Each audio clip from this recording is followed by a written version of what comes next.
Hello everyone! Teacher Natalie here. Welcome back to my channel. I am so glad you're here. I am here to help you become the best online teacher you can be. So today's video, let's just jump right in. I am going to talk about 5 tips to have a successful first class. These are tips that helped me and tips I have learned along the way in my as I have taught more classes that would have been like, oh, that would have been very helpful if I had that in my first class before I taught it. So 5 tips. Tip number 1. Be familiar with Zoom. Get yourself familiar with all of those buttons, those features, everything in Zoom. That way, on your first class, you're not trying to teach and going, hold on, let me try to share my screen. Okay, now how do I make you bigger or myself bigger? That takes up a lot of time. So therefore, get familiar with Zoom. A way you can do this is to create a class, and just like you would create a normal class, list a normal class, and mark it as private. Don't click public. If it's private, that way you can go in and practice in that classroom, but no one can book that class because it's only private to you. So go ahead, create that class and go in it and look and get familiar with all of the buttons Zoom has to offer and that you can use. I will create a video, it will be a 2-part video, one basic functions of Zoom and the second part advanced functions of Zoom. So watch out for those videos and I will go into more depth of those buttons and what they do and how you can use them to benefit your class and make them useful to you. So go ahead and get familiar with Zoom. Know how to share your screen, especially if you're using slides in your class as part of your lesson. Make sure to share your screen. You know how to share your screen and stop sharing your screen. An important thing to remember when you share your screen is your screen, your computer screen gets big and you are really small in a very tiny corner on their screen or their phone or their tablet, which would be even smaller. So one thing I have to remember, I teach math classes on Outschool, is when I'm going over slides or maybe there's a problem on the slide and then I bring up my whiteboard and start helping them solve the problem or demonstrate it, I have to remember to stop sharing my screen. That way they can see what I'm doing in my whiteboard a lot bigger. So it is more helpful to them. Otherwise they're like, what are you doing? I can't see. Which is fine. So keep that in mind. When you share your screen, you get a lot smaller. Another thing to remember is to log yourself into that meeting you created. Invite yourself on a different device. So on your phone, maybe you have another laptop or a tablet around. Invite yourself to that meeting. That way you can see what the students see on their end. So that way if they have a question about a tool they need to use, you can help them know where to find it. Tip number 2, practice teaching your lesson. You need to practice your lesson so you can get familiar with it. This was a big thing for me. That way I'm not tripping over my words. I remember what to say. With my lesson, what helped me is with using slides. I typed in the note section questions I wanted to make sure I asked during that lesson or points I talked about. Because it's your first lesson, you are nervous trying to get to know everything, make sure you can see all your students. Everything is, I was nervous, so I wanted to make sure I could cover everything cover everything I wanted to cover. So I definitely put the questions I wanted to answer either right on my slide or in the note section of my slides. That way I can remember, and it was a reminder to me. So practice teaching your lesson. This is very helpful to make sure maybe you get your timing down. Go through your lesson, give your students a time to respond so you can count that time in and see where you're at. Do you have way too much content, not enough content, which is not a bad thing either way. I'll talk about that in a little bit. Tip number 3, expectations. What are your expectations for class? So there are a couple different things for this. Expectations for the chat box. Are you using the chat box in your class? Will you use it? And if you are, what are your expectations to use it? Since I am teaching younger kids, personally, I have the chat box set to only me. If students type in the chat box, only I can see this. With several classes, I got tired of saying, hey students, stop talking to each other. Remember, the chat box is only for discussion or questions on topic. Okay, remember, we need to stop. And then I had students in the chat box, hey guys, the chat box is only for questions on topic. So that's just started to be a distraction for myself, for my students. So I just set it to only have responses come to me. Now when you click on that, there's a button that you can click on to have chat box only to me. That setting is saved every time then you go in to take another or teach another class. It is saved, which is awesome because then you don't have to go ahead and remember to do that every single class. That setting is saved. So think about expectations for your chat box. It's going to depend on your learners, on your age group. Maybe you do need to use it during a class because you have older students and you want them to be able to discuss and have a conversation with each other or ask their questions. I suggest not turning the chat all the way off so no one can chat. Still have those responses come to you. That way if there's a problem, students can still reach you and you know what's going on. I have my students, they can answer in the chat box. That's a great way for students to participate in class, is to answer through the chat box. Maybe they're shy, they don't want to speak out loud, but I can still have them participate and answer so I know they're getting what I'm teaching. Expectations for this goes right in how they respond or answer your questions. How do you want them to participate? Examples, maybe you are okay with having them just raise your hand. If you want to talk, raise your hand and I'll call on you. Or if you have a question or comment, just go ahead and unmute yourself and ask your question. Those expectations are all up to you for what you are comfortable with.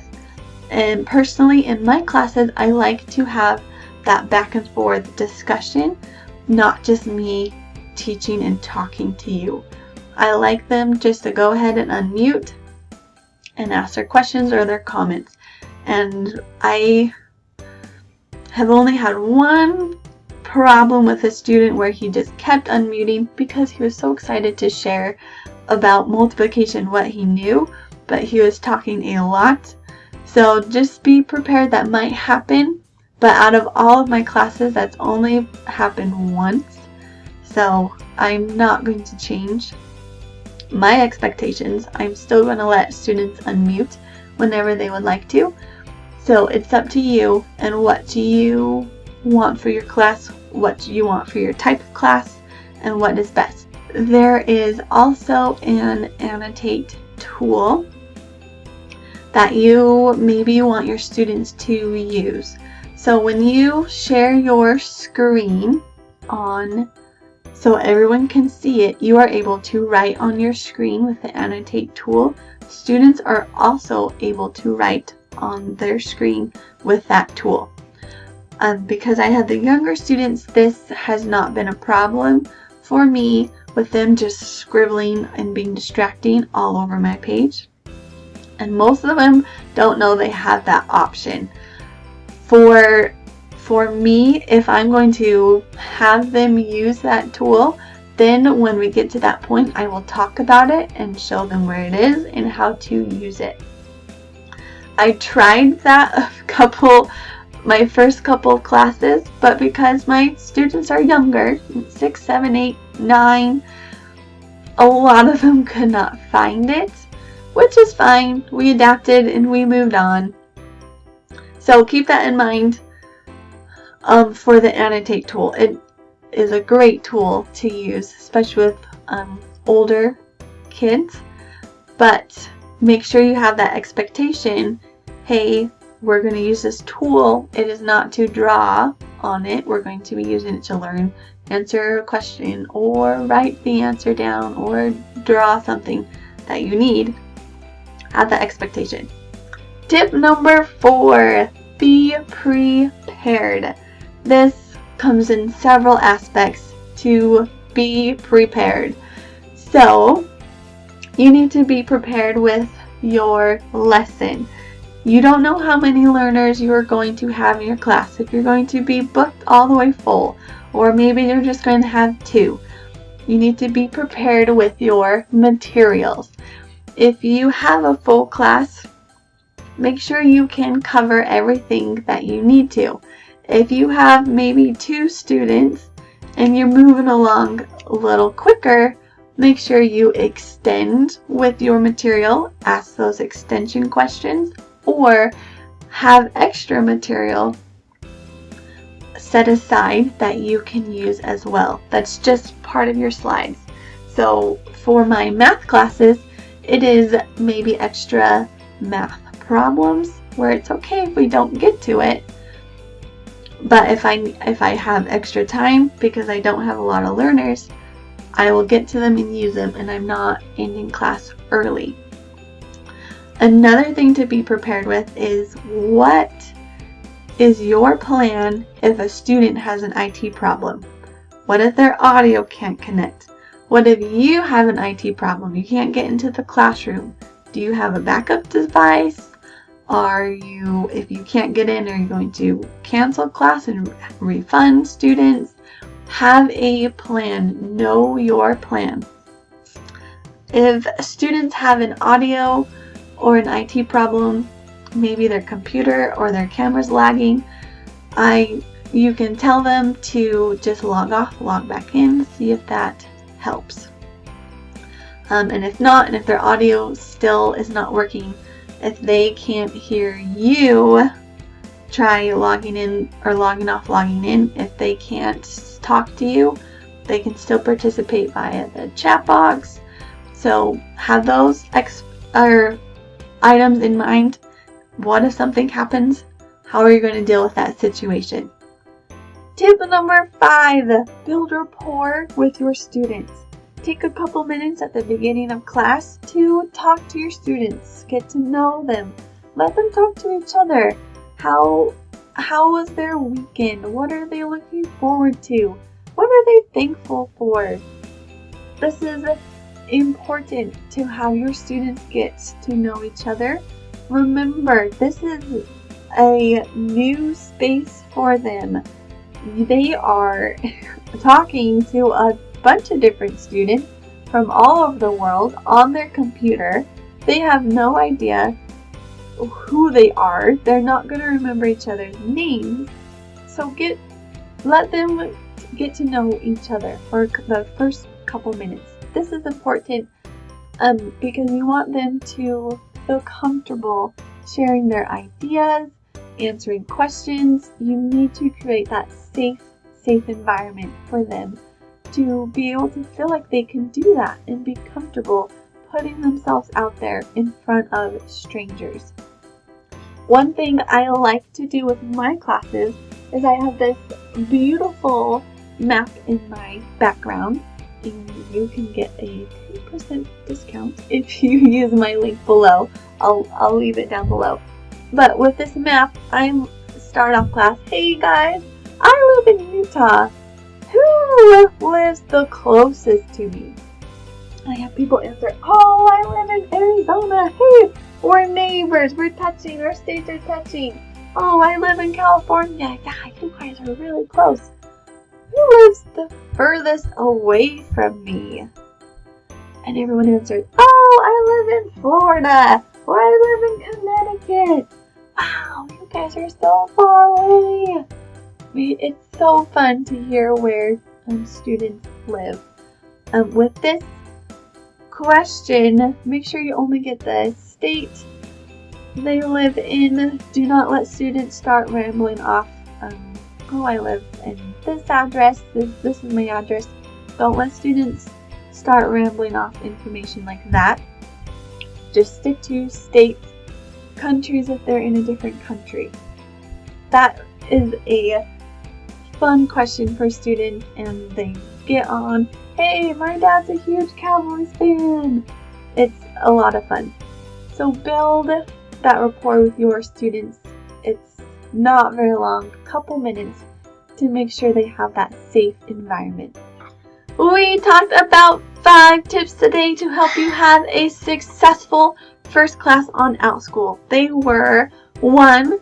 Be familiar with Zoom. Create that private classroom in Zoom and get to know all of those buttons and features before your first class so you don't have to scramble to find them.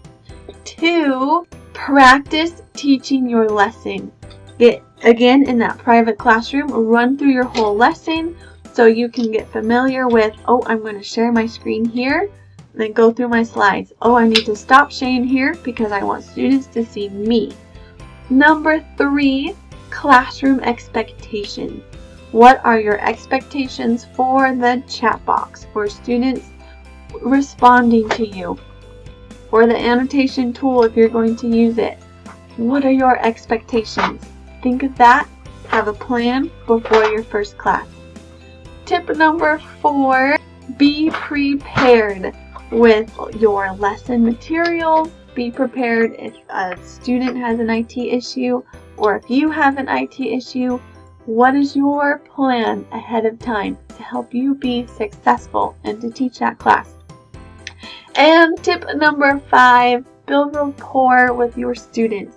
Take that first 2 to 3 minutes of class, talk to your students, get to know them, let students talk to each other and have that, make those connections with each other so they can have that safe environment where they feel comfortable sharing their ideas.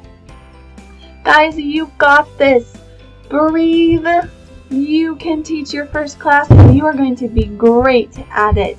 Remember, there's only one you and you can only teach the class you created. So give it your best shot, give it your all. Your students are going to love you for it. If you have any questions about your first class, shoot me an email. If you are interested in starting to teach for Outschool, let me know and I will be happy to help you start the application process, get your first class set up and rolling so you can have a great time teaching students from across the world. It has been a great opportunity in my life and a blessing, and I love every second I have of teaching with Outschool. It's the best. Thanks for liking and subscribing to my channel. Let me know if you like this video. Leave any comments or questions down below, and I will see you next time. Goodbye, guys.